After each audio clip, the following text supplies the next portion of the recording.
WhatsApp, tendo em vista alguns dos temas que nós conversávamos aqui anteriormente, que a gente vive num mundo onde a tecnologia avança rapidamente, transformando a configuração de relações internacionais, a segurança internacional.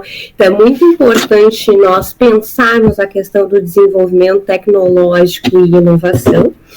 E, nesse sentido, esse evento é muito importante para o ISAP, uma vez que nós acreditamos no papel que o ISAP tem enquanto think tank, de promover o que se convenciona chamar de tríplice hélice, essa discussão entre academia, governo e indústria, Então é muito importante que nós tenhamos esse debate, e discutir, nós, como muitos aqui são da academia e que também atuam na área de defesa, nós pensarmos de forma conjunta essa questão, pensando as prioridades de desenvolvimento do país, as necessidades de defesa neste contexto de rápida mudança tecnológica, Então esse evento ele tem uma importância muito grande nesse sentido, Então, sem mais delongas, eu vou apresentar a nossa palestrante, que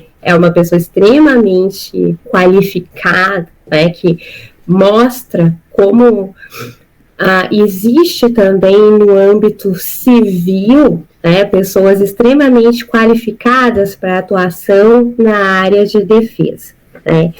Então, a Fernanda ela tem um currículo gigantesco, eu fiz aqui um pequeno resumo, então algumas informações estarão de fora, porque ele é muito amplo, Peguei só alguns pontos. Então, a Fernanda ela é coordenadora geral no Departamento de Ciência, Tecnologia e Inovação da Secretaria de Produtos de Defesa, do CEPROD, ligada ao Ministério da Defesa, possui pós-doutorado em modelagem de sistemas complexos pela Universidade de São Paulo. Ela também possui pós-doutorado em Ciências Militares pela Escola do Comando do Estado-Maior do Exército. É doutora em Ciência Política pela Universidade Federal Fluminense. Mestre em História Comparada pela UFRJ. Ela foi pesquisadora sênior na linha de Tecnologia, Inovação e Emprego Militar do Centro de Estudos Estratégicos do Exército e foi assessora da Assessoria de Planejamento Estratégico da estatal Amazul, que é a estatal responsável pelo desenvolvimento do submarino nuclear. Então, a Fernanda ela tem uma ampla experiência e formação nessa área de ciência, inovação e tecnologia que vai nos abrilhantar hoje com essa palestra. Muito obrigada a todos e passo então a palavra para a nossa palestrante. Muito obrigada. Bom dia a todos, é um prazer assim, indescritível estar falando um pouquinho, do meu trabalho com vocês, explicando o que a CEPROD faz nessa área de ciência e tecnologia. Peço desculpa se de repente aparecer alguns sons aí, mas eu estou em casa, Então tem as gatas aqui de um lado, tem de repente um bebê aqui do outro lado do vizinho, mas é a forma que a gente encontrou, lá no departamento é muito dinâmico, então a melhor forma que eu encontrei realmente foi para fazer de casa, para falar um pouquinho para vocês do trabalho que eu venho fazendo já há 4 anos na CEPROD, Nessa área de ciência, tecnologia e inovação de defesa, eu já acho que já tem mais de 20 anos. Mas na CEPROD, eu cheguei lá em fevereiro de 2021, no mesmo setor, vai fazer 4 anos agora. Então, posso falar um pouquinho, do que a CEPROD faz nessa área de ciência e tecnologia. O que eu vim apresentar para vocês hoje, na verdade, é um pedacinho do que vem sendo feito nessa área de ciência e tecnologia. São estruturas que eu participei da elaboração, realmente no Ministério da Defesa, em termos assim é um ministério civil, né, mas que conta muito com o apoio de militares. Então a gente tem, né, muitos militares e poucos civis que estejam atuando nessa parte mais, digamos, operacional na área de ciência e tecnologia, né? Se pode dizer isso. Mas no meu departamento somos apenas duas, né? Eu e a Maria Carolina, departamento de cerca de 17 ou 18 pessoas, né? Que trabalhamos nessa parte de prospecção tecnológica. É o que eu faço lá, né? É a minha área. Então, eu tenho o privilégio, né, de poder falar que realmente eu trabalho na área que eu me formei, que eu me qualifiquei, e isso, pensando bem assim, não é muita gente que consegue fazer isso na área de defesa, né? Porque a gente sabe que a ideia do concurso público, né, a gente estava até conversando anteriormente, a ideia do concurso público para defesa vem há bastante tempo, né, sendo pleiteada, e há bastante tempo a gente não tem, né, um edital voltado para o Ministério da Defesa. Então, nós criamos... Pode passar, por favor. Pode passar também, por favor. Mais uma. Isso. Então, só para apresentar a estrutura, né, da CEPROD. A CEPROD é uma das 4 secretarias existentes dentro do Ministério da Defesa. Nós temos uma divisão, né, o Estado-Maior Conjunto das Forças Armadas e, do outro lado, a Secretaria-Geral, né, que seria a parte civil do Ministério. Então, a gente tem essas 4 secretarias, que é o CENSIPAM, tem a CEPES, tem a CEOR e tem a CEPROD. E dentro da CEPROD, a gente tem 4 departamentos, de Ciência, Tecnologia e Inovação, Produtos de Defesa, o Departamento de Promoção Comercial e o Departamento de Economia e Financiamento de Defesa, né? É no DEC-TI que a gente trabalha com acompanhamento de projetos de pesquisa e desenvolvimento, que a gente trabalha com a parte, o relacionamento com as ICTs militares, com as ICTs civis, com as empresas, organizações em geral de base tecnológica, e a gente faz o link, né? A gente faz o link, a Flávia falou bastante dessa parte da tríplice hélice, né? Então, é onde a gente faz com as universidades, onde com os institutos, centros de pesquisa avançado, junto com as empresas, né, de base tecnológica, com agências de fomento, e até, né, por exemplo, o BNDES, a gente tem relacionamento com o BNDES através da Embrapi, né, com bancos, né, que financiam, que têm linhas de crédito que financiam, né, ou reembolsável ou não, para a área de ciência e tecnologia. Pode passar, por favor. E aí, dentro do departamento, nós temos 2 divisões, né, a divisão de tecnologias sensíveis e a divisão de tecnologia industrial básica e projetos. A ideia é que a gente possa, da mesma forma que a divisão de tecnologias sensíveis, ela foi dividida, né, a gente tivesse outras divisões, mas no regimento interno do departamento só existe a parte, né, subárea, subdivisão de tecnologia industrial básica, divisão de projetos e uma divisão de gestão do conhecimento. É nessa subdivisão de gestão do conhecimento que existem essas estruturas que eu falei, que eu mencionei, que eu participei da elaboração de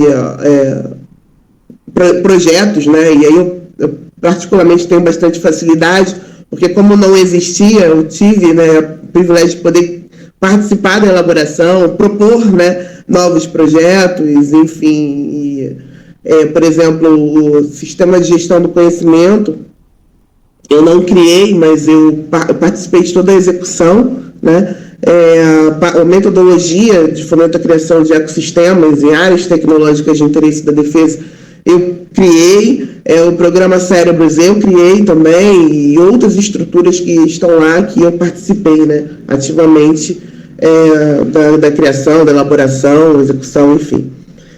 Pode passar, por favor. Mais uma.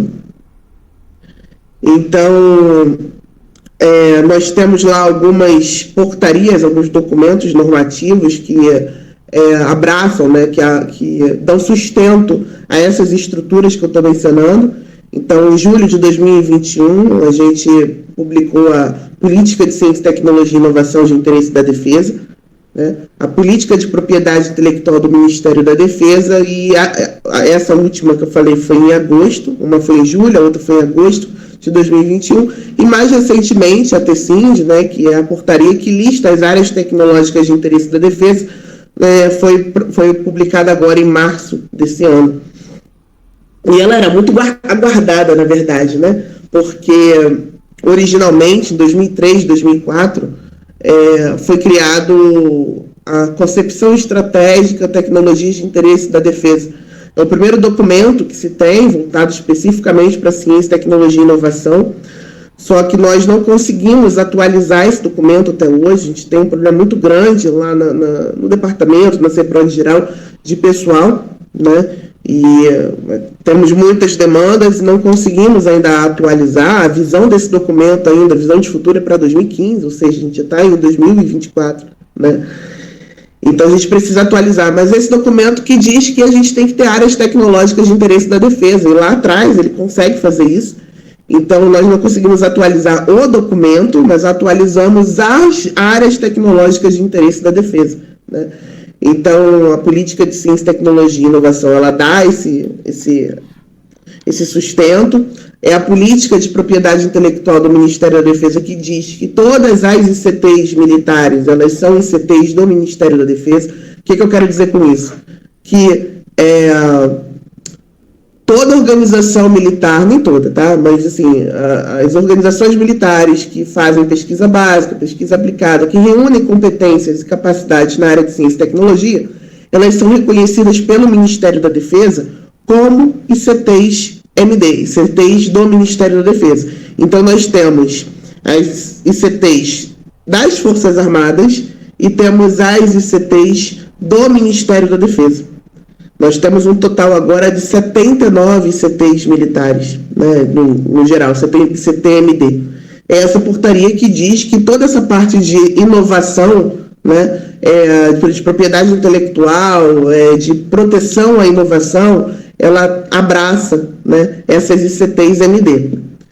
E a TECIND, como eu falei, ela é muito aguardada, né, e essa portaria de áreas tecnológicas de interesse da defesa, ela que norteia, né, todo esse trabalho que a gente vem fazendo. Então, a gente agora pode centralizar, por exemplo, a elaboração de editais conjuntamente com o MCTI, né, para áreas tecnológicas de interesse da defesa. Então, já temos o norte, mas se tiver outra área, a gente pode desenvolver? Pode, mas assim, não vai ter uma centralização, um olhar mais especial, né, do Ministério da Defesa ou do MCTI para áreas que estejam fora daquela lista. E estamos trabalhando agora também na lista lá no Ministério, da lista de áreas tecnológicas prioritárias, que é o refinamento, né, da TECINS, e também da lista de tecnologias críticas, né? E, enfim, são várias outras demandas que a gente está trabalhando junto também com outros ministérios para a elaboração de áreas tecnológicas de interesse nacional, ou seja, não só de defesa, né, mas nacional, áreas prioritárias para o país, áreas tecnológicas críticas para o país. A gente está trabalhando muito com o MCTI há muito tempo, e mais recentemente a gente está trabalhando com o Ministério do Desenvolvimento Industrial, né, e Comércio, com o MDIC. O MDIC reativou o Conselho Nacional de Desenvolvimento Industrial, e eu participei, né, de todos os GTs que, enfim, ano passado promoviam os setores, né, tinha de transição energética, de saúde, de segurança alimentar, mas tinha um GT específico, um grupo de trabalho, né, 6, que era o de defesa, e que houve bastante parceria e sinergia com a FINEP e o MDIC para criar editais voltados para atender áreas de interesse da defesa. Então isso foi muito bom nessa parceria, teve bons resultados, que a gente pôde aí acompanhar e ver realmente investimentos na área de defesa demandados pela sociedade, não só o Ministério da Defesa. Nós participamos dos GTs, mas outras pessoas de outros ministérios participaram, e isso também resultou, né, em definição, por exemplo, do que é áreas tecnológicas críticas, do que é áreas tecnológicas de interesse para a defesa e tecnologias prioritárias. Acho que, se eu não me engano, até de insumos estratégicos a gente conseguiu definir, né, baseado nesse trabalho que a gente vem fazendo mais recentemente com o MDIC via o Conselho Nacional de Desenvolvimento Industrial. Então, assim, a gente tem uma articulação muito grande com outros ministérios, né? O Ministério da Defesa não tem recursos, né? A gente tem aí umas crises orçamentárias, volta e meia, né? Mas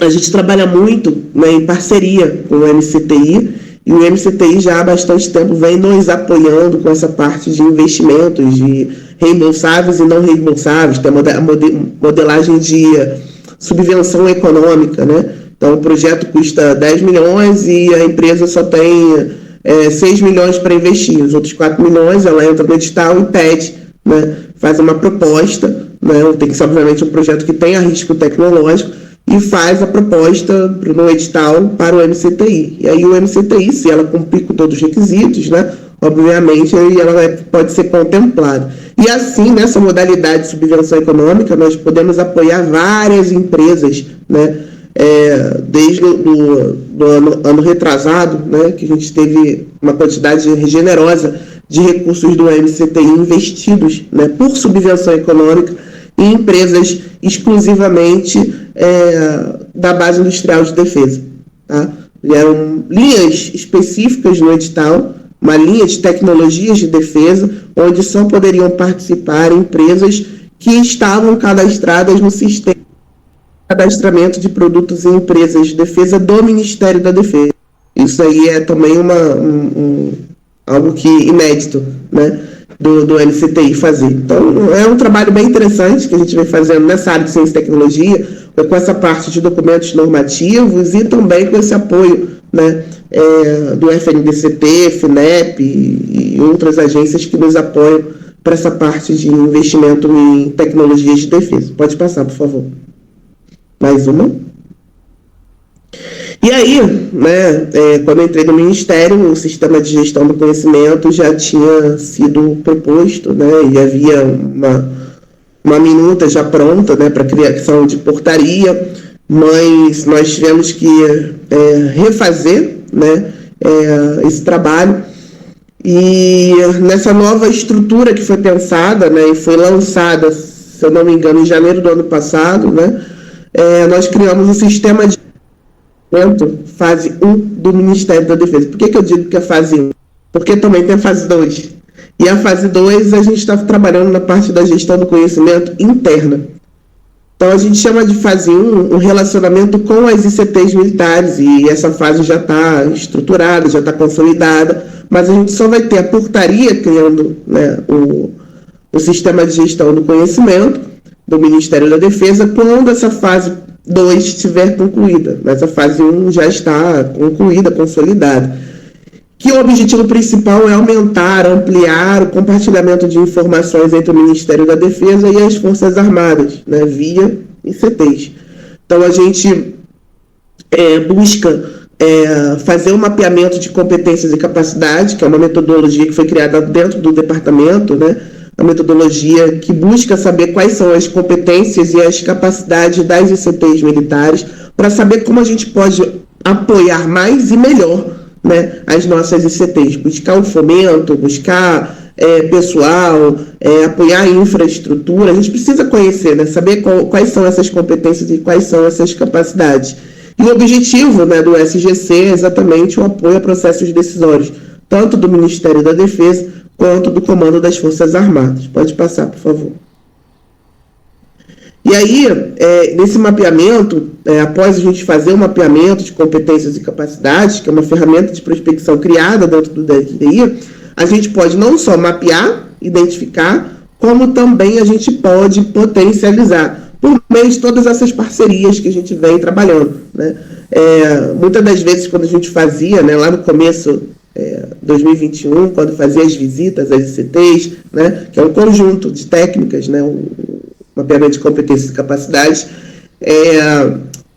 a ICT, né, falava: olha, Fernanda, a gente tem projeto, bastante projeto, mas a gente não sabe, por exemplo, se o projeto pode ser aplicado à defesa. Então, a gente faz a ligação, principalmente as ICTs da saúde, né? A gente tem muitas ICTs na área de saúde. A gente faz o link, né? Por exemplo, entre ICTs que trabalham com saúde operacional, com o desempenho do combatente. Então, de repente, tem um projeto na área do miocárdio, né? Na área para tratar pessoal, né? Infartado. Mas tem uma ICT de desempenho de combatente que está pensando num outro projeto que pode prever isso, que pode prever quando um combatente está perto de ter um ataque cardíaco. E a gente faz o link entre essas duas ICTs e gera um novo projeto que tem aplicação de fato na área de defesa e pode, por exemplo, participar dos editais na área de tecnologias de defesa da FINEP. Né? Então isso é muito legal, né? Você poder ter essa visão, você olhar para um projeto, ter essa visão, ter essa perspectiva de aplicabilidade na área de defesa. Obviamente é um projeto dual, né? Então a gente tem ICTs, por exemplo, que fazem pesquisa básica, pesquisa aplicada, tem ICTs que fazem, eu vou mostrar, pode passar por favor? Aí, se eu não me engano, aí está desatualizado. A gente tem tem 17 ICTs na Marinha, 43 ICTs no Exército, a gente tem 15 na FAB e as 4 do Ministério da Defesa. Tá? Recentemente, a gente teve na Marinha, foram 3 ICTs que foram recentemente reconhecidas. Nós temos a Odontoclínica Central da Marinha, nós temos a Amazul e nós temos a Ingepron sendo reconhecidas pela Marinha como ICT. Aí ela, obviamente, como eu falei, ela passa a ser uma ICT-MD. No Exército, a última foi o Centro de Instrução de Engenharia, lá de Araguari, se eu não me engano, é Minas Gerais, que foi reconhecida. A FAB está em processo de reconhecimento de mais algumas, e o Ministério da Defesa realmente tem 4, que é a Escola Superior de Defesa, a Escola Superior de Guerra, o CENSIPAM e o Hospital das Forças Armadas. Então, para vocês verem, assim, a quantidade, né, a variedade de competências e de capacidades que a gente tem em cada uma dessas ICTs, de perfis completamente diferentes uma das outras. E aí você tem a possibilidade de trabalhar com uma ICT que trabalha com comando e controle, com uma ICT que trabalha com um projeto de tilápia para feridos, né? Você tem uma outra ICT que produz um antídoto nuclear para caso vazamento, né? de radiação. Então, assim, é um mundo, né? Maravilhoso, né? Para quem gosta dessa área é maravilhoso, vai se divertir horrores. Eu me divirto muito, né? Nessas áreas, porque a gente tem que estudar muito para poder entender, para poder acompanhar e saber como aplicar, né? Como a gente pode apoiar, né? Potencializar essa competência, essa capacidade.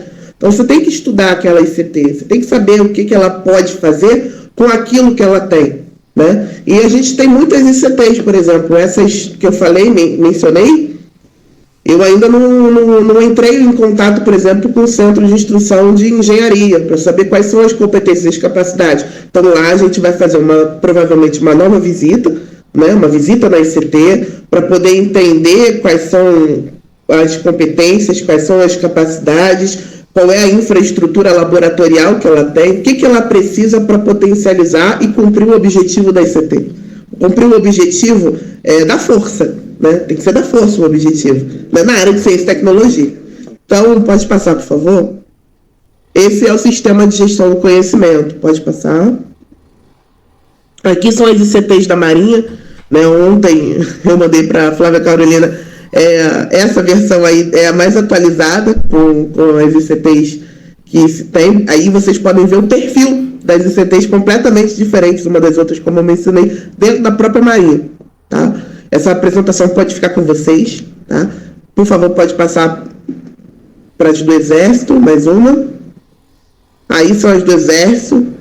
Né? Essas mais claras a gente chama de ICTs, tem ICTs mães, e as ICTs filhas, porque na verdade são OMs subordinadas a essa ICT mãe, né? E o Exército tornou essas OMs subordinadas também como ICT, reconheceu como ICT. Pode passar mais uma.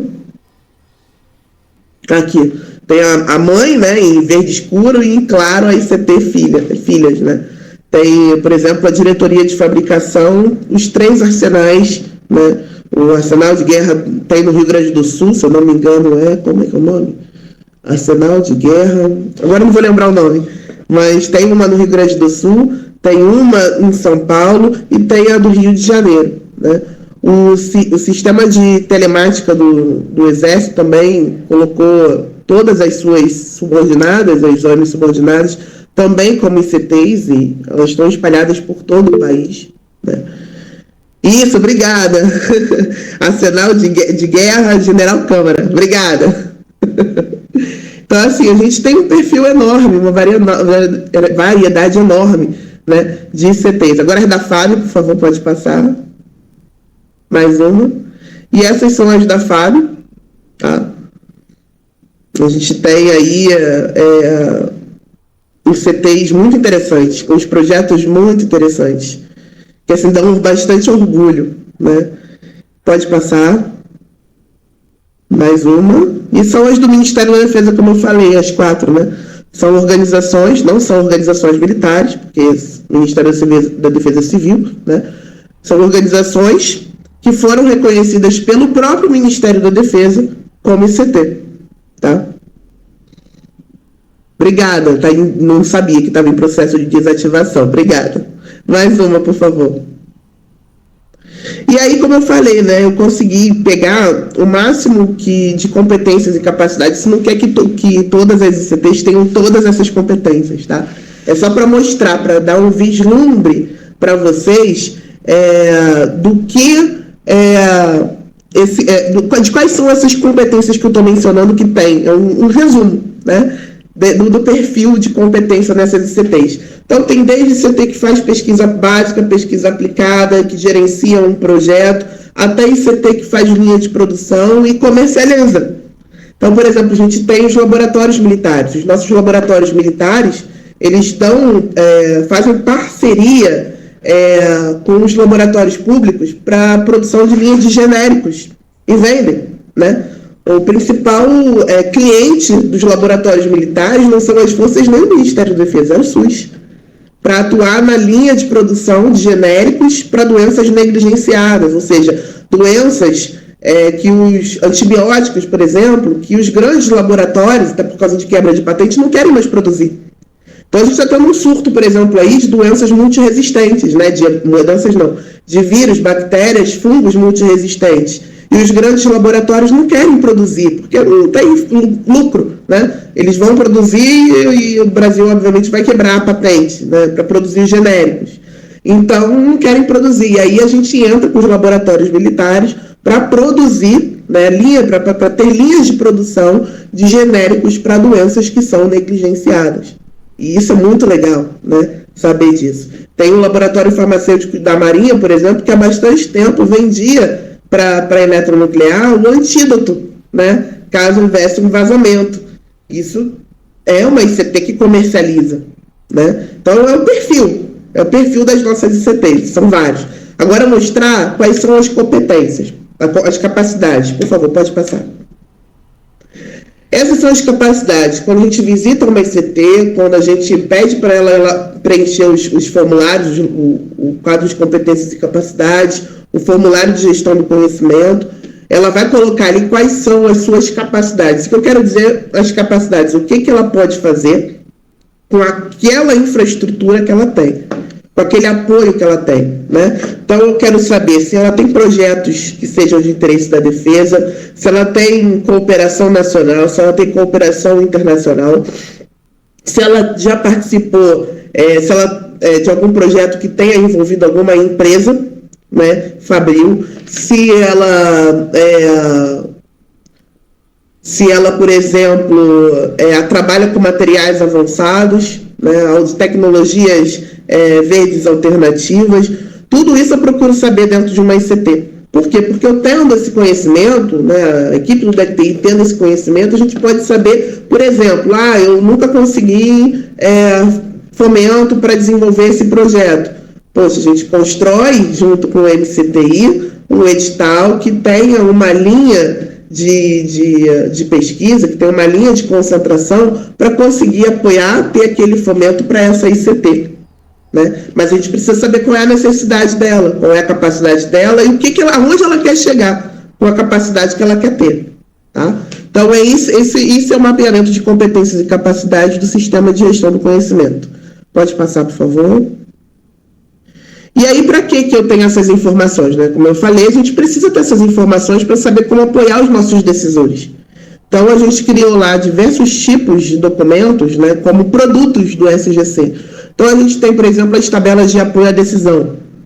Agora, eu não sei se já está operacional, mas até ano passado estava, até outubro do ano passado estava no site do Ministério da Defesa, todas as tabelas com os quadros de competências e capacidade das ICTs militares, tá?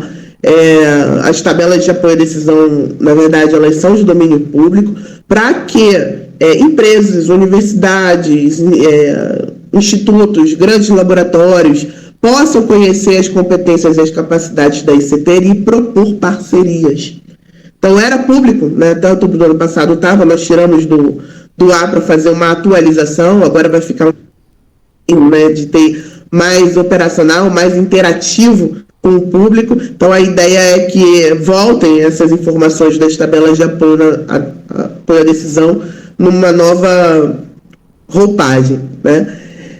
Nós temos os relatórios consolidados de apoio à decisão, que são informações mais de acesso restrito, né, para apoiar os processos decisórios, onde a gente tem ali análise prospectiva, visão geopolítica, enfim, que são produzidos para os decisores, né, especificamente para eles. Nós temos também o RENITEC, que é uma relação de nichos tecnológicos de interesse da defesa, onde a gente faz um mapeamento, né, de cada nicho tecnológico de interesse da defesa que pode cooperar no desenvolvimento de um projeto junto com uma ICT. E nós temos o PROSPTEC, que é um relatório de prospecção tecnológico que é oferecido para o decisor quando ele vai fazer uma viagem. Então, por exemplo, ele vai fazer uma viagem para a Rússia. Primeiro a gente tem que saber quais são os documentos que a gente tem com a Rússia. E saber se nesses documentos está previsto lá, né, um acordo, um memorando, um acordo de cooperação, se está previsto cooperação em ciência e tecnologia. Então a gente pode conversar com esse país sobre ciência e tecnologia. A gente tem um acordo previsto, né? E aí a gente começa a saber quais são as indústrias, quais são as universidades, quais são os institutos que eles têm, né? Quais são os projetos que eles têm, para já dar uma antecipada no decisor, para ele já chegar lá sabendo o que ele pode negociar numa cooperação tecnológica. Então, o objetivo do PROSPTEC é isso. Então, assim, a gente tem diversos tipos de produtos, né? Obviamente tem outros, né, que a gente faz do SGC, a própria metodologia de fomento à criação também de ecossistemas nasceu do SGC, né, que a gente pode apoiar mais e melhor as nossas ICTs e os processos decisórios. Pode passar, por favor.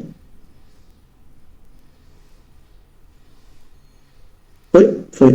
Então, aqui só um exemplo, né, do RENITEC, que é o RENITEC, né? Então, a gente tem ali a parte por área tecnológica, esqueci de mencionar, né, que é por aquela lista, né, de áreas tecnológicas de interesse da defesa. Então, o RENITEC é produzido por área, eu sei quais são os nichos tecnológicos, quais são as universidades, quais são os institutos, quais são os laboratórios, quais são as empresas, né, que, de fato, trabalham em áreas tecnológicas de interesse da defesa para apoiar, né? E ainda tem mais, não é só projetos, não, também produtos, né?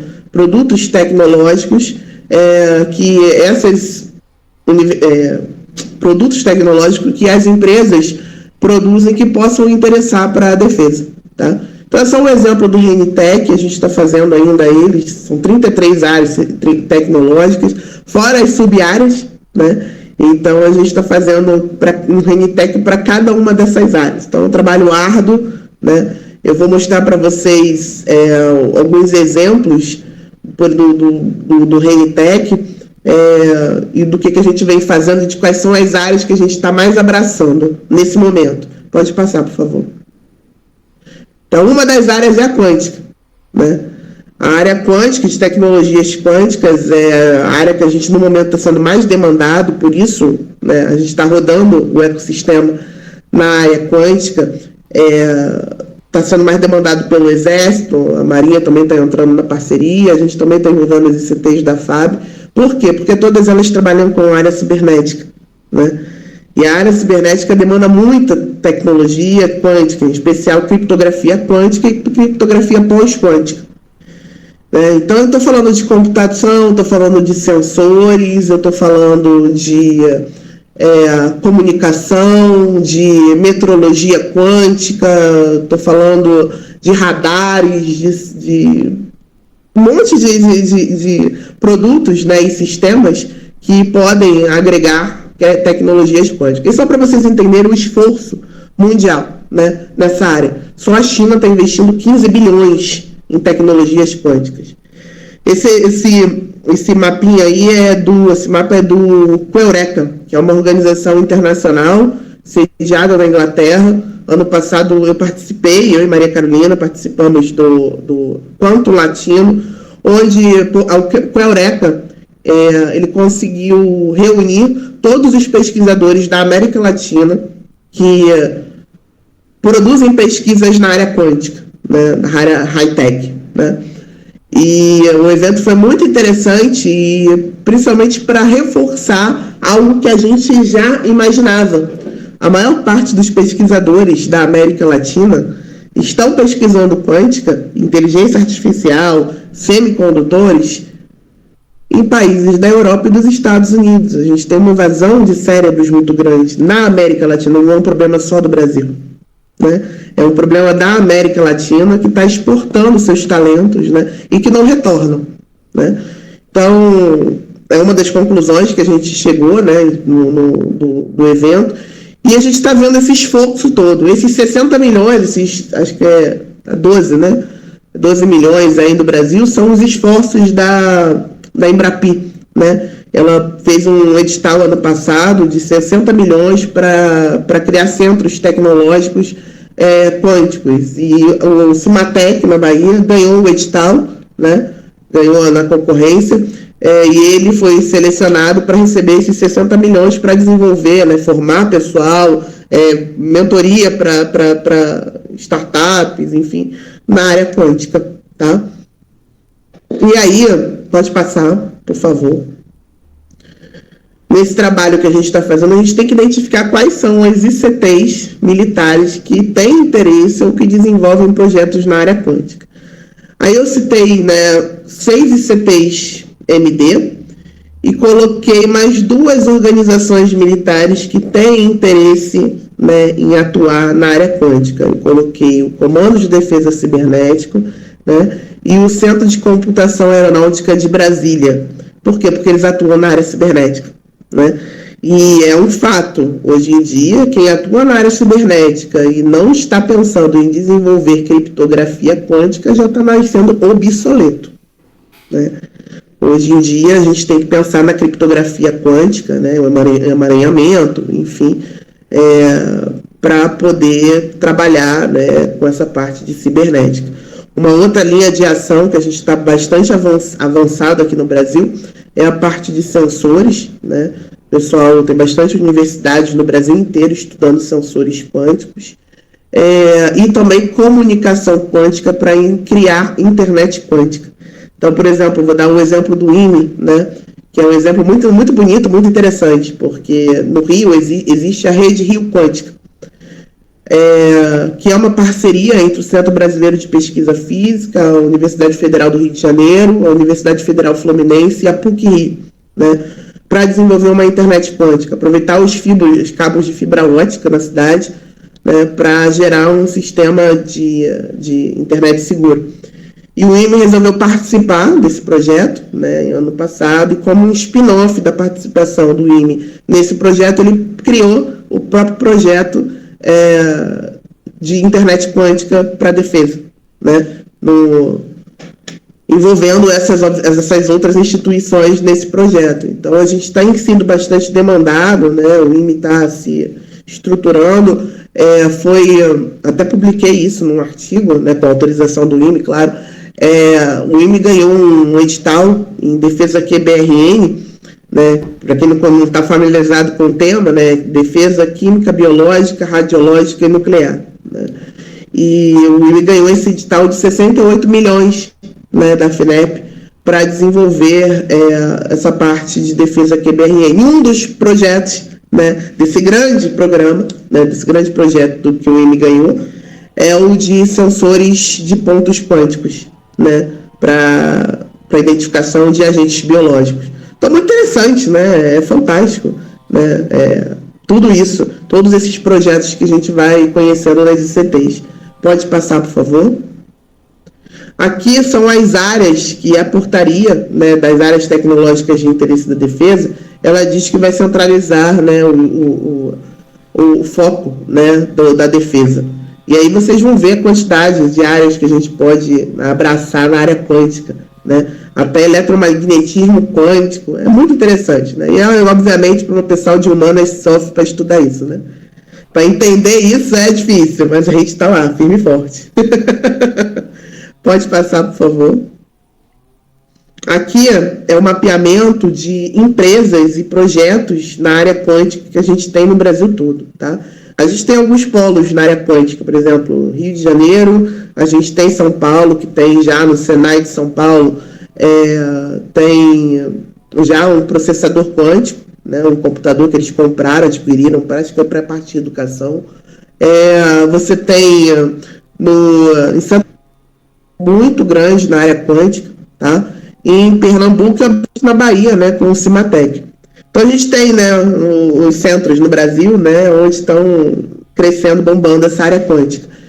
Infelizmente, no nosso país, nós não temos muitas empresas que atuam, né, no desenvolvimento de tecnologias quânticas, mas a gente tem algumas startups. Então, eu coloquei aí a Planbi, coloquei a Dobslit, coloquei a QRBR, agora não estou conseguindo ver, está muito pequeno, mas tem também a Quantum Loop. A Quantum Loop é muito, muito legal, porque ela é uma startup, é um spin-off da Universidade Federal de Santa Catarina, e ela desenvolveu o primeiro processador quântico brasileiro, né? A gente tem um processador quântico, acho que é de 3 a 5 qubits, para a área, né? Eu acredito que seja mais para a área de educação também, né? Mas, assim, a gente tem esses expoentes, né? E a gente tenta apoiar, né? Nós trabalhamos juntos, por exemplo, com a Fundação de Apoio de Ciência e Tecnologia de Santa Catarina, né?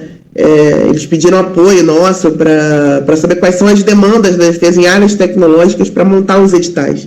Então, a gente não trabalha só com agências, né? Parceria, a gente não tem só com agências federais, a gente também tem com as agências estaduais. Não é formalizado, né? A gente ainda está formalizando, né, uma parceria com a FAPESC, mas nós apoiamos os editais que saíram agora para apoiar as empresas de Santa Catarina por subvenção econômica na área quântica e inteligência artificial.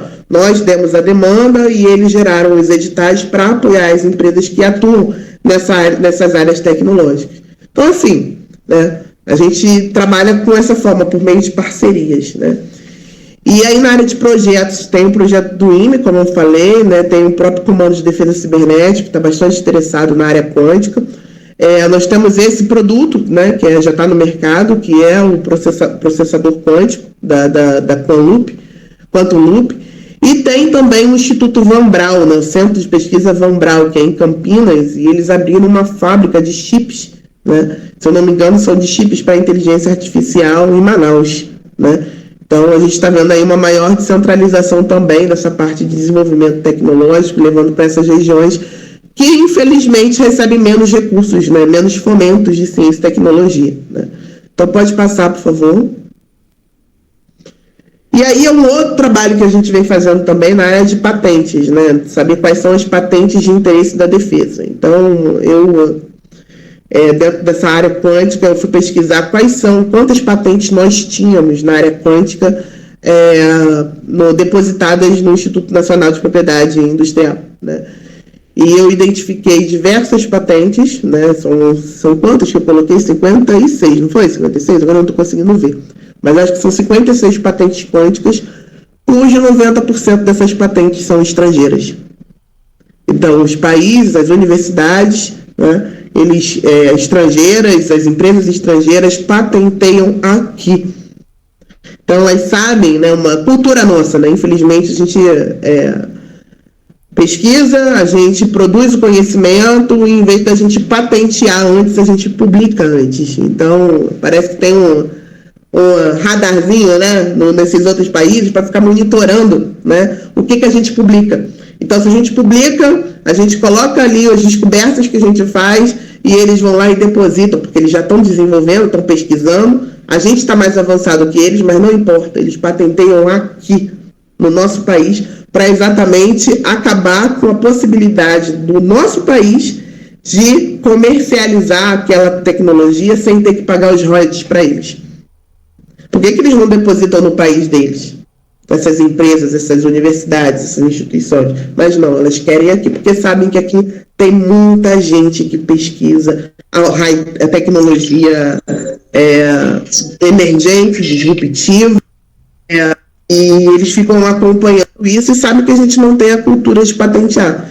Então, é outra frente que a gente vai ter que abrir, né? Conversar com o INPE para ver de que forma a gente pode incentivar mais, né, as nossas ICTs, as nossas organizações, né, não só militares, mas civis, de patentear, de depositar as suas patentes no INPE, resguardar essa tecnologia, esse conhecimento, para que a gente possa futuramente explorar, lucrar no nosso país, né, ter o nosso próprio desenvolvimento. Então, é bem preocupante, né? A Alibaba, a empresa Alibaba chinesa, nós temos a Microsoft, a IBM, e nós temos uma descoberta muito interessante que a gente fez, né? E, enfim, tem uma tecnologia, acho que é de transistor quântico para a parte de computação, né? E é um caso muito, muito inédito isso. Eu achei interessante porque 2 universidades australianas mais uma agência de inovação australiana depositaram uma patente aqui no Brasil, né, de transistor quântico. E eu fui descobrir, né, que a pesquisa do transistor quântico foi feita na USP, tá? Ela começou em 2013, 2014, como resultado de uma tese de doutorado do nosso pesquisador. E quando em 2006 eles estavam começando a fazer o projeto deles lá na Austrália, eles perceberam que nós estávamos mais avançados que eles no desenvolvimento desse transistor quântico. E como a gente não tinha patenteado, eles resolveram patentear a pesquisa deles aqui no Brasil, né? Para exatamente prejudicar a nossa possibilidade de futuramente uma empresa que absorver esse conhecimento da USP pudesse desenvolver, pudesse comercializar aqui no país, obviamente com valores mais acessíveis para brasileiros. Então, enfim, é mercado, né, gente? Então, é algo que a gente tem que se preocupar nessa parte de tecnologia emergentes e disruptivas, né? Aumentar a cultura de patentear, né? Então, pode passar, por favor. Aqui, por exemplo, aqui nós temos, acho que esse é o geralzão, um quadro que eu criei para a gente poder visualizar quais são as ICTs civis, né, que podem cooperar no desenvolvimento de projetos com ICTs militares no Brasil inteiro. Então, eu dividi quantas dessas ICTs, 87, quantas dessas estão espalhadas por cada estado e por região. Então, a gente vê aí, né, que realmente a região norte tem muito pouco, o sudeste tem bastante, o nordeste tem bastante, o sul tem bastante ICTs civis, né? Isso é resultado do RENTEC, daquela relação lá que eu mencionei, né? Relação de nichos tecnológicos, por área tecnológica. Então, para cada uma dessas áreas, a gente tem quadros semelhantes, para identificar quais são os possíveis parceiros no desenvolvimento de tecnologias emergentes e disruptivas. Pode passar. Aqui, por exemplo, se eu quiser criar esse é de comunicação, esse é de comunicação quântica, né? Se eu quiser criar uma internet quântica, onde estão os nossos pesquisadores? Onde estão essas ICTs? Quais são as cooperações que ela tem, nacional e internacional, que podem apoiar no desenvolvimento de um projeto na área de internet quântica do INPE, por exemplo, que tem, está aí o dado, né? São 24, né, em todo o país, de ICTs. Nós temos uma grande concentração na região litorânea e, pasmem, temos uma no meio da Amazônia, né, que pode cooperar com essa área quântica. Pode passar, por favor. Aí, por exemplo, na área de materiais quânticos, aí nós temos poucas, né, 3. E eu trouxe, por exemplo, a da Universidade Federal de Goiás, né? Pode passar, por favor. Então, esse exemplo aí, desse grupo, né? E quais são as informações que a gente precisa para saber se ela reúne as competências e as capacidades necessárias para apoiar um projeto das forças na área de materiais quânticos, tá? Pode passar, por favor. E aí eu gosto muito desse mapinha, né? Porque ele é da República Tcheca, né, da universidade, um artigo que foi publicado pela Universidade da República Tcheca, falando sobre guerra quântica, né? E aí ele fala sobre várias tecnologias. Depois eu posso mandar o link do artigo para vocês, tá? É muito interessante de qual é o cenário, né, futuro que a gente tem nessa tecnologia altamente disruptiva. Então, eu estou falando de magnetômetros, eu estou falando na parte de sensores, né? Estou falando de radares, eu estou falando de exploração, gravímetro, acho que é quântico. Então, assim, a gente pode explorar um mundo nessa área de quântica, né? E a gente pode fazer tudo isso com todos esses parceiros, né, civis, se a gente pensar na guerra do futuro, né? Pode passar. Agora eu vou falar de outra área, né, de inteligência artificial. É uma área que a gente ainda está no começo, mas essas são as ICTs militares que a gente tem que ter interesse em atuar, né, ou que desenvolvem projetos na área de inteligência artificial. Já tem mais do que as quânticas, né, do que as ICTs militares na área quântica. Pode passar, por favor. Aqui, na verdade, foi uma construção conjunta lá no departamento para destrinchar quais são as sub-áreas na área de inteligência artificial, né, que a gente pode ter aí de cooperação. Então, foi um trabalho que a gente fez por demanda do MCTI, né, para fazer a atualização da Estratégia Brasileira de Inteligência Artificial. Nós estamos participando, junto com o MCTI e outros ministérios, e também para a criação e elaboração da PBIA, né, a Política Brasileira de Inteligência Artificial. Então, em breve vai ser lançado pelo MCTI. Nós estamos participando tanto da atualização da estratégia quanto da elaboração da política, né, brasileira de inteligência artificial. E saiu esse resultado aí dessas áreas tecnológicas, né, sub-áreas tecnológicas, dentro da grande área de inteligência artificial. Por favor, pode passar. Aqui a gente já fez, né, um mapinha, né, um mapeamento, né, de quantas são, aonde elas estão, para a gente fomentar, né, as universidades, centros de pesquisa, os laboratórios, enfim, todo o país, que podem trabalhar com as forças, né, com as ICTs militares no desenvolvimento de tecnologias de inteligência artificial. Pode passar, por favor. Aqui já é outra área, né, uma outra área que eu trouxe para vocês também. Todas essas áreas elas estão na lista de portaria de tecnologias de interesse da defesa, tá? Então, a gente tem na área de reatores, nós temos 2 ICTs da Marinha, né, Ação Tecnológica da Marinha em São Paulo, e a Diretoria de Desenvolvimento Nuclear da Marinha. Nós temos o próprio IME, que tem um programa de pós-graduação em Engenharia Nuclear, né, que também pesquisa e forma pessoal nessa área. E nós temos o Instituto de Estudos Avançados, que é, assim, um dos projetos que eles têm nessa área de reatores nucleares que mais me encanta, particularmente, tá? Que eles têm, por exemplo, o Projeto Terra, né? O Projeto Terra é um projeto mesmo, ainda, né, com TRL baixo, que foi desenvolvido, que está sendo desenvolvido dentro do Instituto de Estudos Avançados da FAB, de microreator nuclear. Esse microreator nuclear, ele pode, né, ele tem a capacidade de ser, tanto de gerar energia, quanto também ser um sistema de propulsão espacial. Então, ele pode, por exemplo, gerar energia na Lua e pode gerar, por exemplo, energia em áreas de desastres ambientais. Ele pode ser transportado dentro de um KC-390, né, entrar em operação numa cidade que esteja com um sistema de energia, né, desligado e fornecer a energia ao local até que, né, a energia volte a ser restabelecida, pega o microreator, coloca no KC-390 e ele volta para sua base. Né? Ele pode gerar na Lua, pode gerar energia na Lua, né, para apoiar as missões da NASA, né, da Agência Espacial Europeia, enfim. Tem um mundo de possibilidades, né? Então, esse projeto realmente me encanta e eu gostaria de poder apoiá-lo mais, né? Mas vamos ver como é que a FAB vai fomentar ele, vai levar ele adiante. Por favor, pode passar.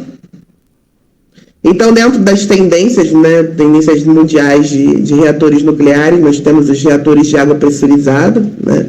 Nós temos os pequenos reatores modulares e os microreatores nucleares, como eu falei, o exemplo do Terra. Né? Pode passar, por favor. Aqui é só para vocês entenderem a diferença de potência, né? De um reator nuclear de potência, de um reator modular, e um microreator, né, de até, se eu não me engano, até 10 megawatts. Né? É o microreator, capacidade dele. Pode passar, por favor. Aqui são exemplos do que vem acontecendo no mundo na área de SMRs, né, de reatores modulares. Então, eu trouxe o exemplo do russo, né?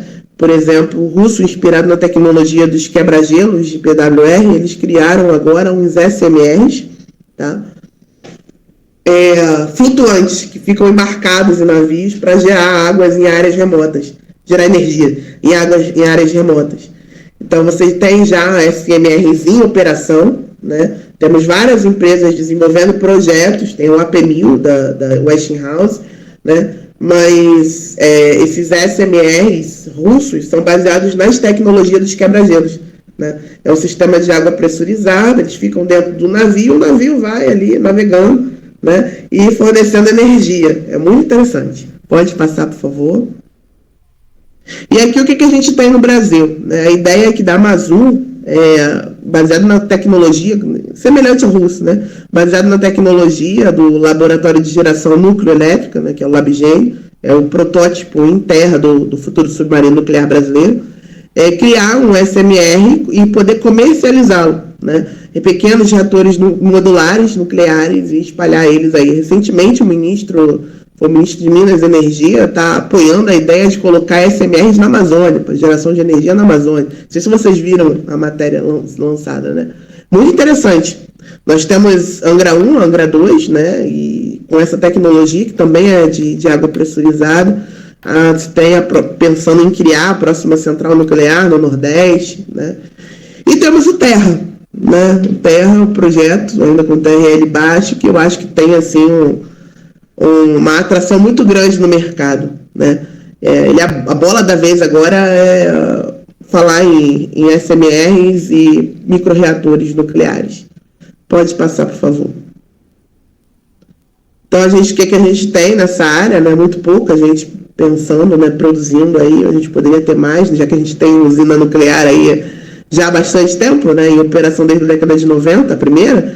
Então, a gente podia ter mais grupos, laboratórios, pensando na área nuclear, mas não temos tanto, né.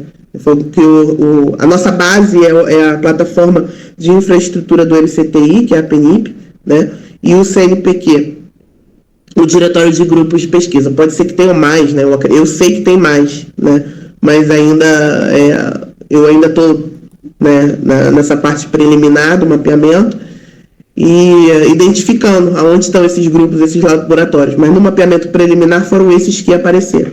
Tá? Pode passar, por favor. E na área de baterias elétricas, armazenamento de energia, né, nós temos todas essas ICTs aí que têm interesse, né, ou que desenvolvem projetos nessa área de baterias elétricas. Pode passar. Nós temos as principais tendências, né, que são as baterias de lítio, íons de lítio e a bateria de lítio-A. Eu costumo falar muito que a inovação, na verdade, porque a bateria de lítio já está há bastante tempo no mercado, né? Mas a questão toda são as novas aplicações das baterias de lítio, né? E isso tem aí nessa área de defesa, tem bombado lá fora, somente nessa parte data centers, né? Pensar em data centers verdes, né?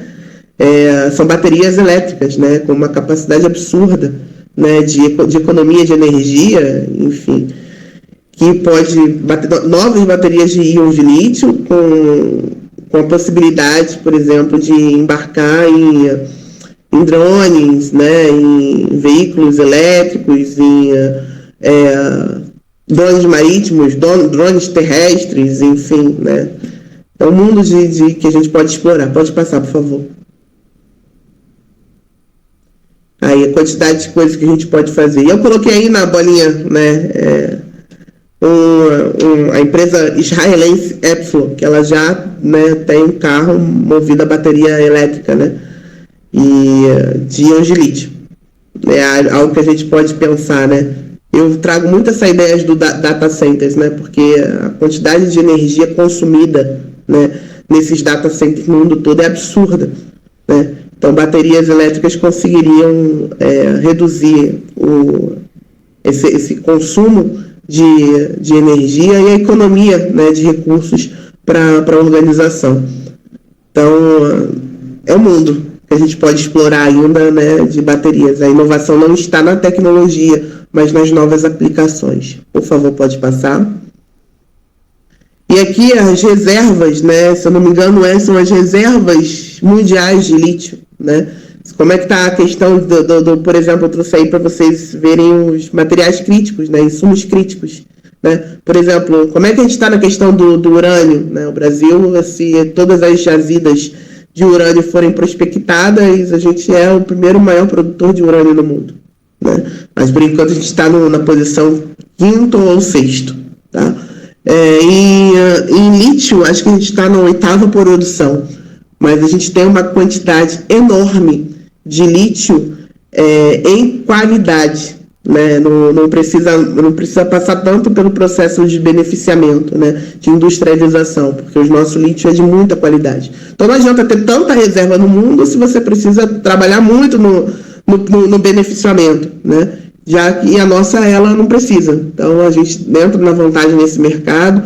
E foi ano passado, eu vi uma matéria do MCTI, se eu não me engano, comemorando, né, foi da MCTI? Eu não sei, agora eu não lembro. Comemorando a nossa primeira exportação. Ixi, caiu.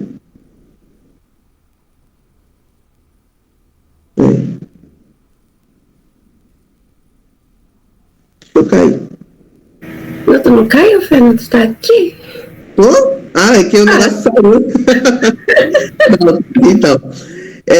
então nós temos essas reservas com muita qualidade, né? E aí o governo comemorando a primeira exportação de reservas de lítio. Eu particularmente não comemoraria, né? Porque, enfim, é material, é venda é uma exportação de produto primário, né? Não produto agregado. A gente quer exportar tecnologia, né? A gente não quer mais vender só o petróleo, a gente quer vender, né, o processo, o refinamento, né? A tecnologia ali é agregada. Então, enfim, tivemos essa primeira questão aí de trazer, né? De trazer essa parte de insumos críticos para a defesa. O lítio, urânio, né? Nióbio, materiais avançados, né, também entrando nessa parte. Pode passar, por favor. E aí eu trouxe, né, o Exército, né, implementando no 5º Pelotão de Fronteira, 5º Pelotão Especial de Fronteira, lá em eu nunca consigo falar correto esse nome, Maturacá, Maturacá, na Amazônia, que a gente criou, né, o Exército criou, né, uma parceria com Itaipu.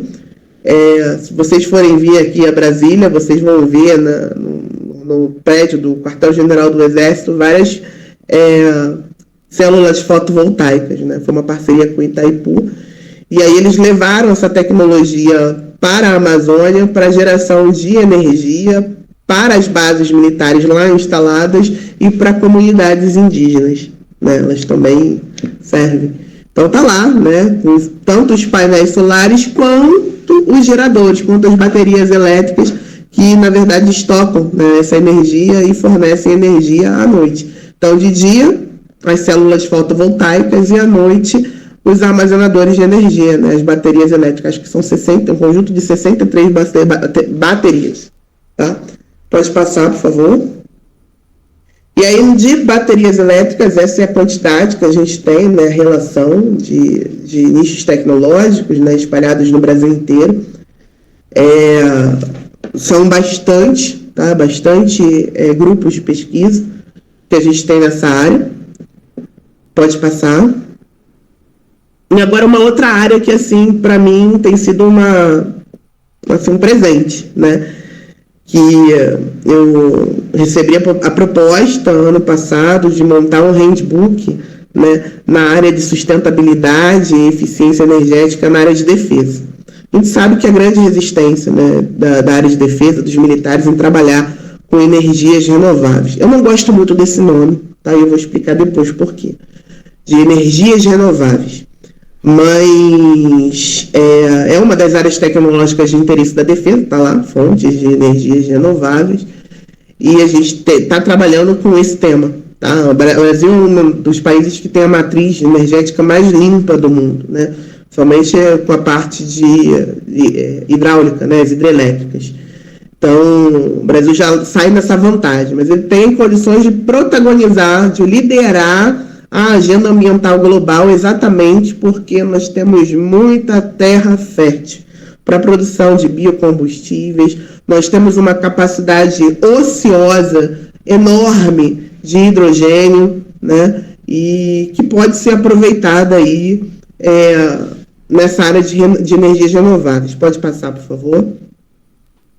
Aqui são as ICTs que têm interesse em atuar nessa área ou que têm projetos, né, de pesquisa nessa área. Está crescendo muito, nós temos sido bastante, eu não vou dizer demandados, mas sondados pelas forças para saber o que nós temos feito nessa área, né? Então, recentemente, inclusive, eu estive na Universidade Estadual do Maranhão, uma parceria que foi feita com o Comando Militar do Norte. Eu fui a convite do Comando Militar do Norte para participar de um evento em que me pediram para apresentar sobre tecnologias verdes na Amazônia Oriental. Tá? Foi o foco que foi pedido da minha apresentação.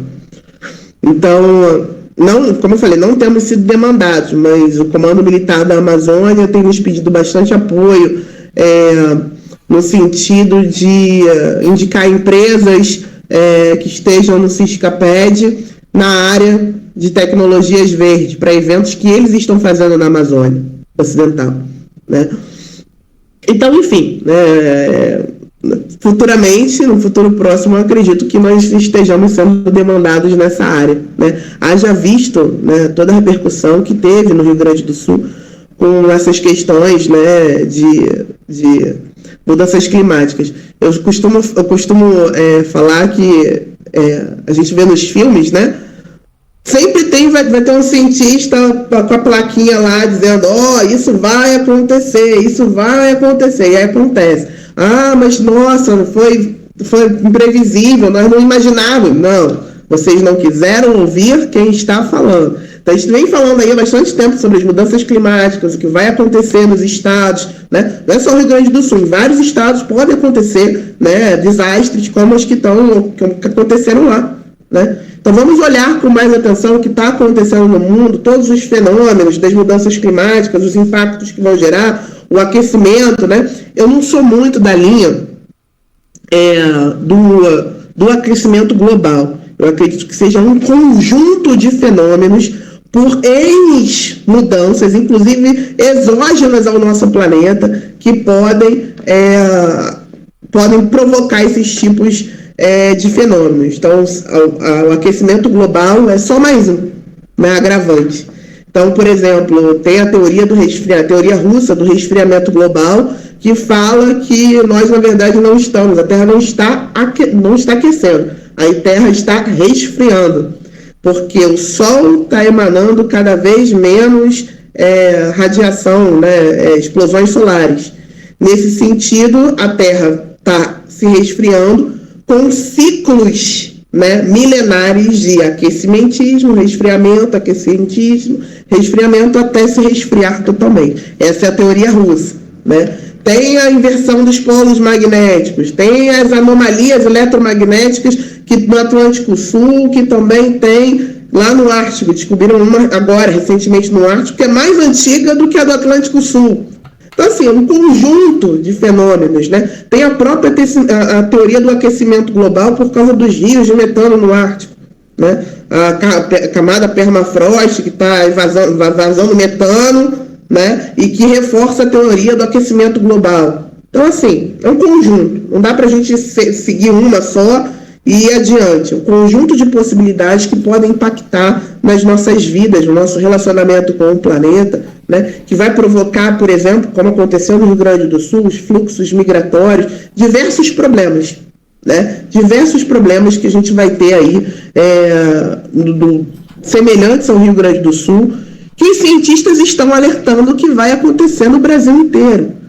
Então, é bom que os militares estejam atentos e estejam mais flexíveis, né, para ouvir sobre o tema mudanças climáticas. Diminuam a resistência, né, porque, infelizmente, ainda é grande.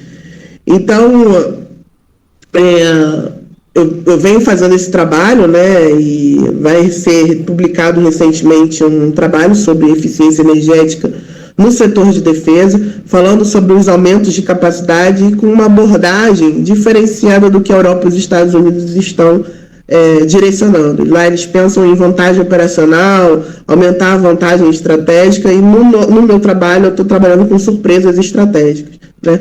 Como biocombustíveis, quando aprimorados, né, possam de fato aumentar a capacidade energética, fazer com que essas capacidades energéticas sejam superiores a dos combustíveis fósseis, aumentem as capacidades de defesa e provoquem surpresas estratégicas no contexto de uma guerra do futuro.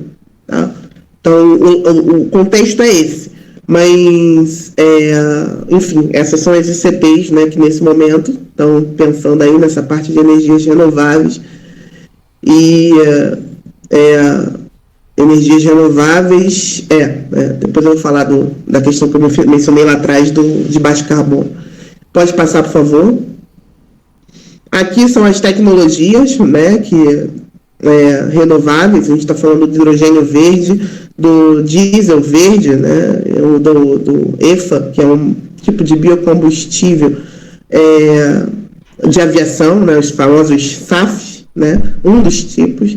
E nós temos o FAME B20, que é um dos tipos de biocombustíveis para veículos marítimos, né? Se chama biobunkers, tá? Pode passar. Aqui, falando do hidrogênio, né, essa escala vai mudar, né, mas por enquanto é isso que a gente tem, explicando quais são os tipos de hidrogênio que podem ser produzidos, né, por cores. Então tem aí o turquesa, tem amarelo, verde, dois tipos de verde, rosa, né? Tem o azul, o cinza. No Brasil, o que a gente mais produz é a partir das refinarias de óleo e gás, né? Nós produzimos hidrogênio cinza e azul. Nós temos uma capacidade ociosa absurda, porque a maior parte, nós temos cerca de 19, pelo menos até 2019, até do ano passado, que ano passado nós tivemos a venda de 3 refinarias, né? Então, até ano retrasado, nós tínhamos nas 19 refinarias 11 unidades geradoras de hidrogênio cinza e hidrogênio azul, ou seja, hidrogênio capturado a partir do gás natural, com ou sem captura de gás carbônico, tá?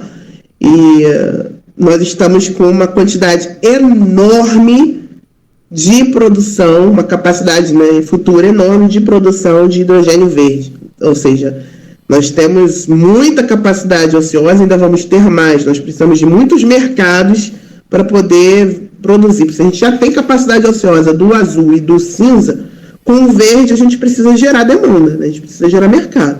Então, vamos ver como é que vai ficar. E temos também uma planta piloto na eletronuclear de produção de hidrogênio rosa, ou seja, como substrato da energia nuclear, né? Então a gente tem no Brasil hidrogênio rosa, hidrogênio verde de capacidade, né? hidrogênio azul, provavelmente tem outras fontes também, mas em menor quantidade. Pode passar, por favor. E aqui é esse potencial, né? A gente botei a fotinho aí das placas solares, né, de Angra, Central Nuclear de Angra, coloquei também aí do hidrogênio azul, hidrogênio cinza, ou seja, nós temos uma capacidade enorme de geração. Eu coloquei os dados, né, são 900, são quantos de... Está muito pequeno, são quantos de hidrogênio, geração de hidrogênio, não, de hidrogênio não, o hidrogênio verde, ele é produzido a partir de fontes renováveis, por isso que ele é a bola da vez, né? O hidrogênio cinza e hidrogênio azul não são de fontes renováveis, nem rosa. Então, vocês vão ver muito falando aí sobre hidrogênio verde, né? Porque são, de fato, a fonte que, né, os insumos são materiais renováveis, é fonte solar e fonte eólica, tá? Então, a quantidade, assim, eu entrei no site da empresa de pesquisa energética, a quantidade de parques de energia solar e de energia eólica em construção é absurdo no Brasil inteiro, né? Então, aumenta isso as chances de produção de hidrogênio verde, né? Então, a gente vai ter uma capacidade eólica, uma capacidade de produção absurda. E aí eu chamo a atenção, por isso aí eu volto com a questão do... Eu falei que eu não gosto muito do termo de energias renováveis, né? É um discurso muito internacionalizado que estão tentando empurrar para a nossa matriz, né? Como eu falei, nosso país é o que tem uma das matrizes mais limpas do mundo, né? E dizer que nós temos a obrigação de produzir exclusivamente energias renováveis, nós estamos esquecendo de todo o esforço, de todo o histórico nacional, de todo esforço em termos de capacidade científica, de infraestrutura, de investimento de pessoal que nós fizemos na Petrobras, né, em tantos anos. Então, se existe uma capacidade ociosa de hidrogênio cinza, hidrogênio azul, ou seja, que não são renováveis, mas que são limpas, por que a gente não explora essa capacidade já existente no Brasil, somada aos esforços internacionais de ONGs, de instituições que estão fazendo parcerias com diversas universidades nossas, com centros de pesquisa para produção exclusivamente de hidrogênio verde, né? Existe um esforço nacional que deve ser considerado. Foram investimentos públicos ali, né? E a gente desperdiçar, jogar fora essa energia, a gente está desprestigiando no nosso histórico, o nosso esforço. Então, eu costumo dizer muito isso, a gente tem que inverter esse discurso de só energias renováveis para energias de baixo carbono, né? Para que a gente possa incluir, é muito restritivo de energias renováveis. E o de energia de baixo carbono, ele é muito mais inclusivo. Você vai ter energias limpas, em grande quantidade, que vai abastecer todo o país e ainda vai gerar muito lucro à medida que a gente vai poder exportar, né, para outros países que têm uma alta demanda energética. Então, como eu falei, a gente tem que... Uma coisa que a gente conseguiu emplacar junto com a Casa Civil, nas reuniões do Conselho Nacional de Desenvolvimento Industrial, né? A resistência, por exemplo, à nuclear é muito grande do meio ambiente, né, do Ministério do Meio Ambiente, e a gente conseguiu conciliar os discursos da Casa Civil, que queria incluir hidrogênio no GT de transição energética, queria incluir o hidrogênio azul e o cinza, e nós que queríamos manter a nuclear, né? E aí eu em favor das energias limpas, eles em favor das energias né, de baixo carbono, então energia nuclear é uma energia de baixo carbono. Ela não é renovável, mas ela é limpa, né? Enfim, conseguimos conciliar, e os editais que têm saído aí com o reforço, né, com o apoio do MDIC e no MCTI, tem se voltado mais para as energias de baixo carbono. Conseguimos. Então, pode passar, por favor. Aí, falando um pouquinho do diesel R10, né, as vantagens, porque o hidrogênio você tem que mudar toda a sua cadeia produtiva para se adaptar, né, ao hidrogênio, né? Tem que mudar a infraestrutura. Já a promessa do diesel R10 é exatamente a necessidade de não ter que fazer tantas adaptações nos motores, por exemplo, dos veículos, para a utilização desse novo diesel, né? Então é uma das promessas nessa área também de biocombustíveis que tá bombando aí, né? Mais recentemente, no começo desse ano, no começo do ano passado, já tá no mercado, né? Já foi lançado no mercado. Pode passar, por favor. Aqui são os SAFs, né? Os combustíveis sustentáveis de aviação, né? E o EFA é a maior tendência aí que vem surgindo. Isso daí já é um tema bastante dito, né, destacado na mídia internacional, na mídia nacional, a participação inclusive da Embraer, né, nessa questão de SAF, de produção, de utilização em aeronaves. Nós ainda não tivemos um Gripen nosso, né, voando com SAF, mas já temos alguns aviões aí que a Embraer está testando lá fora, né, os combustíveis que estão sendo produzidos. Mas ela também está participando da produção, não só do consumo, né? Não só do emprego. Enfim, pode passar. Nós temos o FAME B20, né? Que é um tipo de biocombustível, um biobunker, que está bombando aí lá fora. Se eu não me engano, esse país é da Noruega ou da Dinamarca, que está utilizando já o FAME B20 em seus navios, né? A ideia é que os nossos navios, inclusive ano passado o Ministério da Defesa não participou, mas as Forças Armadas participaram das reuniões dos comitês técnicos do Ministério de Minas e Energia, que produziram alguns relatórios, posso mandar para vocês também depois esses relatórios, sobre biobunkers, SAFs, uso de hidrogênio em veículos terrestres, né? Então, quer dizer, as Forças Armadas não estão utilizando, mas estão acompanhando, né? E isso já é interessante, né? E futuramente pode ser empregado nos navios da Marinha. A Marinha usa o combustível marítimo, né? Produzido pela Petrobras. Mas a própria Petrobras já está entrando nesse mercado do FAME, né? Então, está produzindo já esse tipo de biocombustível para empregar em navios da Marinha, né? Marinha não, enfim, dos navios, né, brasileiros. Mas a Marinha está acompanhando, né, atenta lá os investimentos que estão sendo feitos, né, nessas novas tendências. Pode passar, por favor.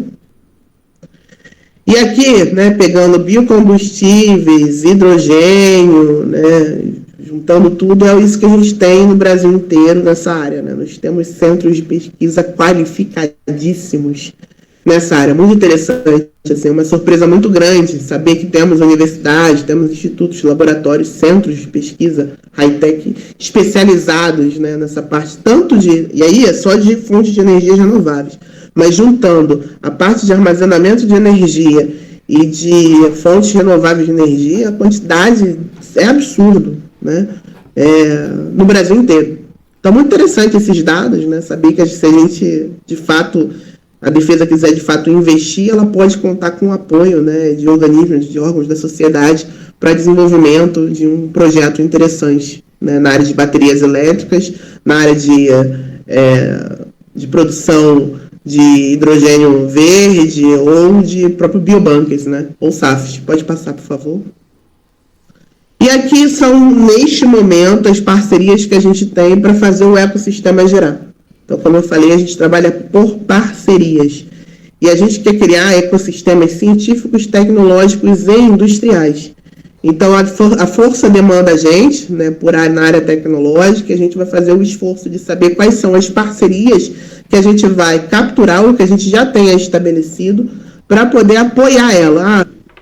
A gente precisa de apoio na área industrial, a gente precisa saber quais são as empresas que no Brasil podem ajudar a gente a desenvolver uma linha de produção ou, sei lá, fazer uma transferência de tecnologia, uma cooperação tecnológica numa bateria elétrica. Aí você vai ter lá, a gente fez protocolos de intenções, a gente criou protocolos de intenções, estabeleceu, né? Com várias federações no Brasil inteiro. A gente já tem protocolos de intenções com federações, mais a Rede Senai, todo protocolo que a gente faz com a federação vem a Rede Senai junto, a tripartite.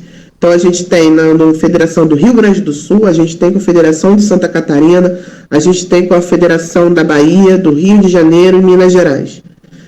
Nós, recentemente, viajamos para o Paraná para estabelecer com a FIEP, né, Federação do Paraná, com a FIEC do Ceará, tá? E, recentemente, semana passada, nós tínhamos integrantes do departamento que estavam na Federação de Pernambuco.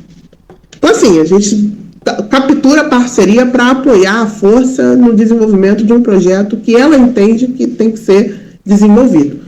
O Ministério da Defesa não tem projetos tecnológicos, né? A gente tem processos, né, estruturas que a gente cria, como o sistema de gestão, o ecossistema, programas, né, que a gente tem, que a gente põe o sistema para rodar para apoiar as forças. Então, a gente tem, na área de pessoal, a gente tem, por exemplo, um programa parceria com o MRE no programa Horizonte Europa 2021-2027. Eles estão com linhas, né, europeias, né, de financiamento para várias áreas tecnológicas. Então, o boom da vez agora é energias renováveis, né, na Europa. Então, tendo editais, tendo uma ICT interessada, a gente manda, né, para a ICT qualificar o seu pessoal, o seu pesquisador, no programa, volta com conhecimento e aprimora o projeto da força, né? Então, a nível Brasil, a gente tem parceria, por exemplo, na área de saúde, com o Instituto Santos Dumont, de Macaíba, que é aquele instituto que é um spin-off da Universidade Federal do Rio Grande do Norte, com o Miguel Nicoleles, né, daquela parte de neuroengenharia, né? A gente tem com a própria Fiocruz, que foi feito mais recentemente, que a gente tem parceria também para essa área de biotecnologia, que é uma das áreas tecnológicas, uma daquelas 33 áreas tecnológicas de interesse da defesa, tanto para formação quanto para a parte de qualificação, né? A gente pode instrumentalizar essa parceria com a Fiocruz, com o Instituto Santos Dumont, para poder, né, encorpar a nossa parte de desempenho de combatentes, defesa QBRN e biotecnologia. Já falei aqui 3 áreas tecnológicas de interesse da defesa, né? Agora, nesse momento falando de saúde, né? Tem também o programa Cérebros, eu vou falar um pouquinho dele, né? Só um pouquinho, porque a gente ainda está decidindo, né, qual o rumo que a gente vai destinar a ele. É uma demanda que veio da própria indústria, né? Não sei se vocês estão acompanhando aí o caso da Boeing, que está... né, esse foi o caso mais clássico, mais expoente que saiu na mídia, mas várias outras empresas estão assediando e cooptando nossos talentos dentro da indústria. E tem sido isso acontecido muito na área ali de São José dos Campos, né? Várias empresas internacionais ali cooptando nossos talentos. Então, baseado, né, nessas ocorrências, né, a indústria, né, nos pediu apoio para criar uma ação que pudesse mitigar os danos provocados, né, por esse assédio, essa cooptação que está acontecendo. E a gente criou o Cérebros, que é para atrair, qualificar e fixar recursos humanos, né, qualificados na base industrial de defesa. Então, a gente, para cada uma desses subprogramas, subprograma de atração, subprograma de qualificação, subprograma de fixação, a gente está pensando em estabelecer parcerias com esses todos atores aí que estão na rodinha, né, para a gente poder conseguir mitigar esses danos provocados, né? A gente não tem como fazer com que a pessoa volte, né? Volta, né? Ela vai estar lá porque por N motivos. A questão não é convencer quem já está convertido a ficar lá fora. A questão é tentar evitar, né, convencer quem ainda quer ficar, né, no nosso país. Então, dá a oportunidade dele, né, de ter, por exemplo, na parte de fixação, no subprograma de fixação. A gente já conseguiu uma parceria com o CNPq, tá? Grande, para poder fixar recursos humanos em edital, de conseguir um aporte do CNPq para manter essa pessoa dentro da empresa, tá? Por 2 anos e com a possibilidade de renovação. Então, enfim, na área de recursos humanos é isso que a gente tem feito, né, para apoiar os nossos talentos. Na parte de indústria, a gente tem essas parcerias. Na parte de desenvolvimento de projetos, a gente tem parcerias com diversos atores, inclusive internacionais, como, por exemplo, o RDTE, que é Pesquisa, Desenvolvimento, Teste e Avaliação, né, de projetos, uma parceria com os Estados Unidos, para desenvolvimento de projetos conjuntos em várias áreas tecnológicas de interesse da defesa. Pode passar, por favor. Então é isso, gente. Espero que eu tenha agregado valor aí no conhecimento de vocês, né, falando um pouquinho do que a gente tem feito nessa área. Obrigada.